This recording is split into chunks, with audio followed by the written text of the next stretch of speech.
Perú se presenta como uno de los pocos países en América Latina a los que no le tiembla el pulso a la hora de enjuiciar a sus exmandatarios. 4 expresidentes aquí en el Perú se encuentran tras las rejas, solicitados o bajo investigación por los delitos de asesinato, corrupción y hasta secuestro.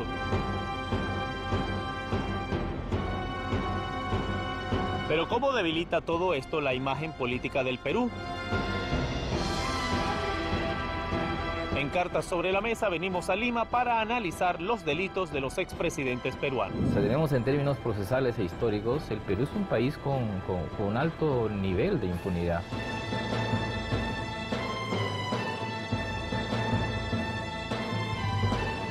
Exceptuando el tema de Fujimori. A nivel del Congreso existen numerosas investigaciones que no terminan en nada y que no sirven absolutamente para nada.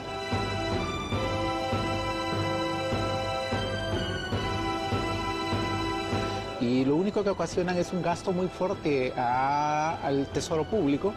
Pero es el sistema, uno de los sistemas más equilibrados de América Latina, porque el Poder Judicial tiene problemas, pero es independiente del Poder Ejecutivo.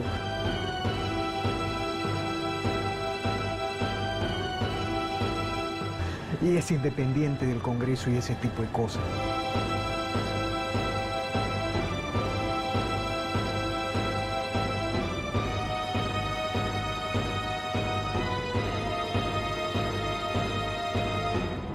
Bienvenidos a Cartas sobre la Mesa. Cuénteme un poco, ¿cómo hace el Perú para ser un país con tan poca impunidad política? ¿Cómo es que tenemos casi que de los últimos 5 o 6 presidentes, al menos 3 o 4 han estado enjuiciados, encarcelados, están bajo investigación?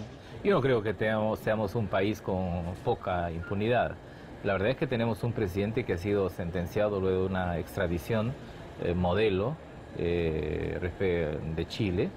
Y lo que tenemos son 2 presidentes denunciados con investigación fiscal. En el caso de Toledo la investigación tiene varios meses. En el caso de Humala tenemos a un expresidente que está sentenciado a prisión preventiva, pero que no están sancionados, sino sentenciados. Si nos tenemos en términos procesales e históricos, el Perú es un país con un alto nivel de impunidad, exceptuando el tema de Fujimori, y yo dudaría mucho que todo este escándalo y este gran caso de Odebrecht termine en sentencias ejemplarizadoras, de modo que por lo menos discutiría y pondría en asteriscos esta idea de que somos el campeón de América sentenciando presidentes, a pesar de los escándalos. Si uno mira los procesos hacia adentro, yo creo que hay más matices, ¿no? Bueno, yo sí tengo una percepción diferente, ¿no? Mira, el Perú, junto a América Latina, aquí en el Perú, por ejemplo, con respecto a los años 90, se procesó a un expresidente, se procesó a promociones enteras de generales de 3 y 4 estrellas. O sea, generales de 3 estrellas son los generales de brigada, de 4 estrellas son pues los mariscales. Bueno, algo así solo pasó en Argentina, ¿ya? Por eso el Perú, por ejemplo, no es conocido porque existan movilizaciones masivas contra la corrupción, como ha pasado en Brasil, ¿no? Como ha pasado en México. En el Perú no ha pasado eso. Lo que sucede es que en el Perú, digamos, existe una estrategia política de lo que llamamos de la izquierda, de plantear el tema de la corrupción como un eje de bandera y como un eje de polarización y del elemento político. Por ejemplo, las campañas electorales de candidatos como Toledo, Humala, la señora Villarán, todas esas campañas se hicieron en base a la polarización, corrupción y decencia, ¿no? Un poco relativizando el funcionamiento de estas instituciones imperfectas, que son imperfectas, pero que de alguna manera funcionan, si tú haces un promedio con respecto a América Latina. Y en el caso del procesamiento que se está desarrollando contra 2 expresidentes, ¿no? Humala y Toledo, algo tiene que ver con eso. Y en el caso, incluso hay acusaciones que pueden ser discutidas por extremos, como el caso de la acusación contra García o Keiko Fujimori. Se habla ahora de organización en banda criminal por lavado de activos, es un tema discutible, pero ahí están sobre la mesa. Eso tiene que ver con lo siguiente, ¿no? Y con esto culmino muy rápidamente. El Perú es uno de los pocos países que luego de la caída del Fujimorato tuvo una de las prensas más independientes, más irreverente de la región. O sea, que en pocas palabras tú piensas que un poco los medios han jugado un factor fundamental, que el independentismo de los medios de comunicación, el flujo de información sobre los casos, Totalmente. es lo que está permitiendo un poco que esto salga a la palestra y obviamente se puedan realizar acusaciones. Pero me imagino que también dependemos también, o del Perú en este caso dependerá de un sistema judicial también prudente y audaz, ¿no? Que sea activo, porque han habido casos donde se han hecho denuncias a nivel mundial, pero mientras el Poder Judicial tampoco tenga la potencia como ni la determinación para tomar cartas en el asunto, no pasa nada. Si revisamos la historia, el mayor número de casos por corrupción, en una gran parte han terminado en la impunidad. Salvo el régimen de Alberto Fujimori, el resto de los grandes casos de corrupción, revisemos, siempre han terminado, hay una consistencia en sentencias con absolución. Existe mucho ruido al inicio de investigaciones, pero al final, después, el final es siempre, ¿no? A nivel del Congreso existen numerosas investigaciones que no terminan en nada y que no sirven absolutamente para nada, y lo único que ocasionan es un gasto muy fuerte al Tesoro Público, y sin embargo las sentencias condenatorias son pocas. Si revisamos los últimos 5 años, no existe, en mi concepto, ninguna sentencia fuerte contra un grupo importante en temas políticos. Las últimas sentencias fueron contra el señor Alberto Fujimori, y de ahí pareciera como que si el Poder Judicial hubiera entrado en unas vacaciones forzadas. ¿Ustedes piensan que la política y la corrupción van de la mano, que como ideología, como término, como tal, la política y la corrupción son hermanas? ¿No existe la posibilidad de tener ningún acuerdo sin que tú debas un favor a alguien en cualquier término político? ¿Van siempre juntas? Hay una relación, yo diría, genética, histórica, que ha sido analizada innumerables veces. Hay incluso teorías bien avesadas que señalan que el grado de desarrollo de determinados pueblos tiene que ver con un quantum de corrupción, aceptable incluso. Yo no la comparto, pero es una tesis. Pero también es cierto que en el mundo moderno se han establecido rankings que permiten medir la relación entre la corrupción y los sistemas políticos. Y entonces tenemos países mucho más corruptos que otros, o países donde hay mínimos de corrupción, o países con gran corrupción. Y tenemos narrativas corruptas. A mí en el caso del Perú lo que me preocupa es la narrativa corrupta que tenemos.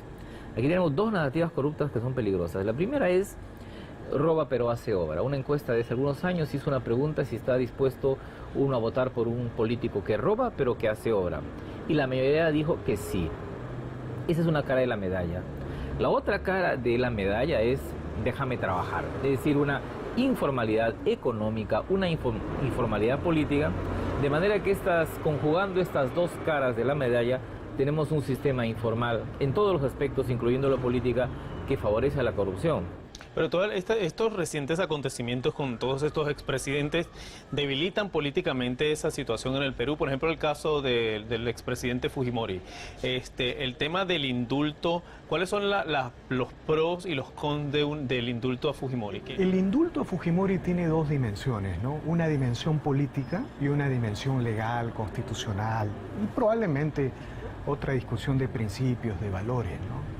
Mira, en la dimensión política no hay discusión que el indulto es una necesidad para destrabar políticamente el Perú. ¿Por qué? Porque la única explicación del indulto al Fujimori es la fuerza popular. Digamos, en el Perú hay una mayoría legislativa incuestionable y de alguna manera, digamos, para destrabar políticamente el Perú, tú tienes que tomar una decisión política de acuerdo a las facultades presidenciales. Entonces el indulto en términos políticos es una necesidad. Hay una pequeña discusión sobre si es viable constitucionalmente, porque algunos sostienen que fue sentenciado por homicidio calificado, otros por no lesa humanidad. Pero esa es una discusión que está ahí de por medio, ¿no? Pero en general yo creo que si el régimen democrático quiere adquirir viabilidad democrática, la Constitución, las leyes obligan a que haya una especie de entendimiento. Pero con el tema del expresidente Fujimori está también la discusión de que hay muchos que no le creen que esté enfermo de verdad. Ahí, o sea, se ve mucho en la opinión pública el decir que el día que lo saque, mañana se va a caminar. Eso es culpa pequeña y de los diarios que lo han presentado como un operador político? Bueno, el indulto, de acuerdo a las perspectivas, se explica en tres situaciones. Una es que este gobierno es tan débil que necesita un poco de oxígeno. Y el oxígeno sería este respiro, sería dar un gesto que supuestamente mantendría de alguna forma una paz política prolongada con el fujimorismo al dar este indulto. Ese es un primer punto. Un segundo punto, ¿por qué sería necesario el indulto? Es porque PPK podría estar involucrado en casos de corrupción y esta de alguna forma, si supuestamente, hablo en hipótesis, tendría alguna vinculación con el tema Odebrecht, esto le daría supuestamente un tipo de canje de un trato benigno para más adelante. Esa es una segunda posibilidad que se analiza. Y una tercera sería, que es la que está agarrando cierta consistencia, es que realmente PPK estaría de acuerdo con el indulto porque es la bala de alguna forma la política que aplicó el señor Fujimori durante los 90. De alguna forma él hace suya eso, de alguna forma él se nutre de esa política y es por eso que en el 2011 apoyó la candidatura de la señora Keiko Fujimori. Sí, bueno, eso iba a decir, que el presidente Kuczynski estuvo muy a la mano en apoyar la candidatura claro, de la... Pedro Tenorio lo ha dicho, y eso se ha venido repitiendo, ¿no? O sea, él es el principal impulsor. Quien trajo al tema en agenda en abril fue PPK. El fujimorismo nunca, hasta donde yo recuerde, ellos no han tomado la iniciativa en cuanto a este punto. Si fuera así, hubieran presentado una solicitud de indulto humanitario. ¿Por qué el señor Kenji Fujimori, que dice que su único objetivo, su única existencia está justificada por obtener la libertad de su señor padre, por qué él no presenta como hijo, no presenta una solicitud de indulto humanitario si señala que su señor padre está muy enfermo? Pero ellos siempre han solicitado, siempre han hecho una solicitud de habeas corpus, es lo que han hecho siempre. Ese es otro tema, pero el indulto humanitario ante el Ministerio de Justicia no lo han hecho. En el 2013 lo hicieron, los 4 hijos fueron, cada uno con sus expedientes y presentaron todas las historias clínicas. Entonces, si no lo hacen es porque el cuadro clínico del señor Fujimori no enmarca dentro del reglamento. Y en consecuencia es por eso que ese es el flujo. Pero desde la época pero Alan García también tuvo en algún momento un planteamiento de un indulto a Fujimori, después, o el mismo Ollanta también, ¿no? No hubo... es como que un tema que viene también desde hace rato. Es extraño lo de García, porque García fue socio del fujimorismo, porque el fujimorismo, los 13 votos de fujimorismo del Congreso, a él le dan mayoría, bueno, más de 13 votos, 30 y tantos votos le dan mayoría absoluta al APRA en su segundo gobierno. Sí. Y ni aún así Alan García indultó a Fujimori bajo ningún concepto, ni el indulto clásico ni el humanitario. Pero no se planteó en aquel momento. En ese momento no se planteó, él lo plantea después de que ha salido. Y en los últimos días del gobierno de Humala se presenta un segundo pedido a mano, escrito a mano por el presidente, por Fujimori, y que no es aceptado. Y una segunda cosa es que es una pregunta legítima: ¿se puede transformar un indulto humanitario por la fuerza de los argumentos políticos en un indulto político? ¿O se puede, digamos, encubrir un indulto político con el argumento humanitario? Eso pueden hacerlo naciones informales, donde los estados son débiles. ¿Qué persona que ha dirigido un gobierno autoritario en América Latina ha sido indultado en las condiciones que se plantea para Alberto Fujimori? Ninguno. Yo no sé pues en qué país vivimos, ¿no? El Perú, mira, ahora estamos bien por los precios del cobre, ¿no es cierto? Y ya es una especie de respiro. Y vamos a estar bien políticamente por la selección y también por la visita del Papa. Pero el Perú necesita reformas de fondo para evitar la trampa en que cayeron Venezuela y Argentina. El Perú es un país que ha hecho una primera generación de reformas, pero esas reformas se están acabando. Ya no podemos seguir reduciendo pobreza como antes. Ya la inversión privada no crece como antes. Entonces necesitamos una segunda oleada de reformas. Lo que hizo alguna vez Finlandia, Suecia, Corea del Sur, todos los países que del subdesarrollo alcanzaron el progreso. Para eso necesitamos un entendimiento, destrabar el país, y necesitamos un entendimiento entre el Ejecutivo y el Legislativo. Volviendo al tema de la corrupción, actualmente el presidente Kuczynski no ha estado no ha favorecido para nada que se venga la comisión al Perú a investigar todo el tema de Odebrecht, que es el que ha traído una cadena de eventos que han pasado pues desde el mismo presidente Toledo, de la causa por la que el presidente Humala también está bajo custodia. ¿Cómo se está viviendo este caso aquí? Porque es un caso que se ha planteado en casi toda América Latina, que ha tenido raíces en Brasil, en Panamá, etcétera, etcétera. Aquí en el Perú puntualmente, el caso de Brecht, ¿qué repercusiones ha traído políticamente? Bueno, es fuerte, ¿no? Lo cierto es que Odebrecht ha actuado en el gobierno de García, en el gobierno de Toledo y en el gobierno de Humala. Eso es hasta qué límites y quiénes entraron a esa red de corrupción, eso se determinará. Ojalá que en algún momento el sistema judicial pueda tener una respuesta eficaz para eso. Lo cierto es que, por ejemplo, ahora la comisión del Congreso está invitando al presidente Kuczynski para que absuelva algunas interrogantes. Él ha optado por dar una respuesta por escrito. La Constitución no es muy clara eso. Yo creo que Pedro Pablo Kuczynski puede comparecer y dar una respuesta respondiendo a un pliego de preguntas. No es necesario que él esté invitando a la comisión a Palacio de Gobierno para responder determinadas inquietudes.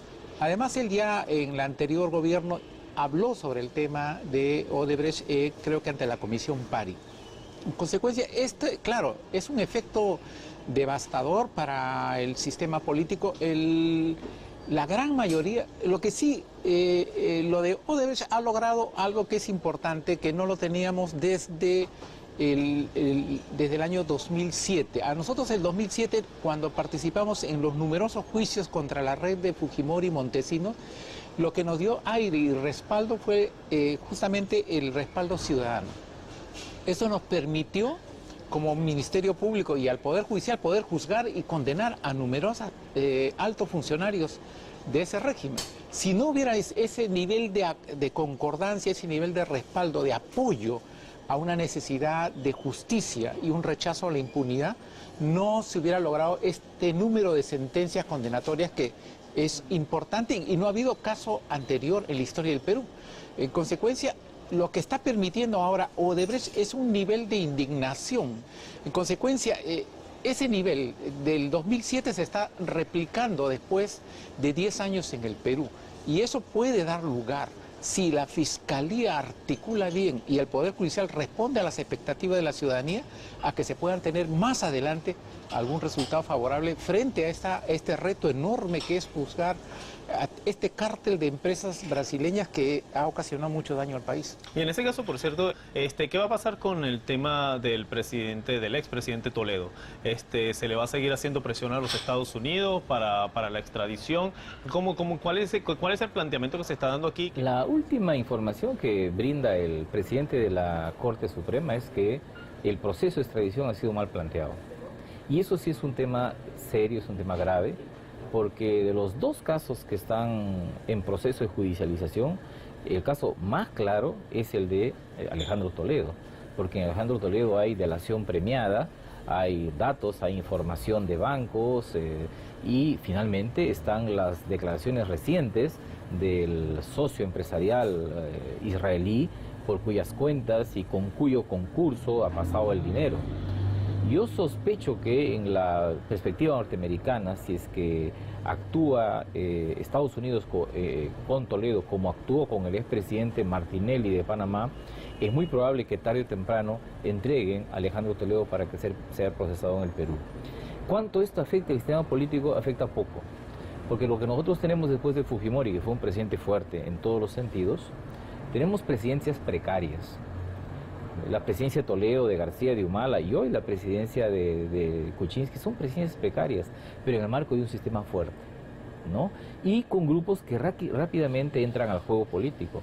Entonces, yo no creo que sea el leitmotiv de las fuerzas políticas hoy día los casos de corrupción, a pesar de lo que se está haciendo. Incluso no estoy seguro que el leitmotiv del fujimorismo sea la libertad de Alberto Fujimori, ¿no? Eso a mí no me queda claro después de varias declaraciones, ¿no? Lo que pasa es que tenemos un sistema de gobernabilidad de baja intensidad donde las cosas corren paralelamente. En el mejor momento de la economía peruana con Toledo tenía 9% de aprobación. En el mejor momento de la economía con Alan García tenía 15% de aprobación. Entonces, y eso corre paralelo, algunos le llaman esto piloto automático, divorcio de la economía y la política.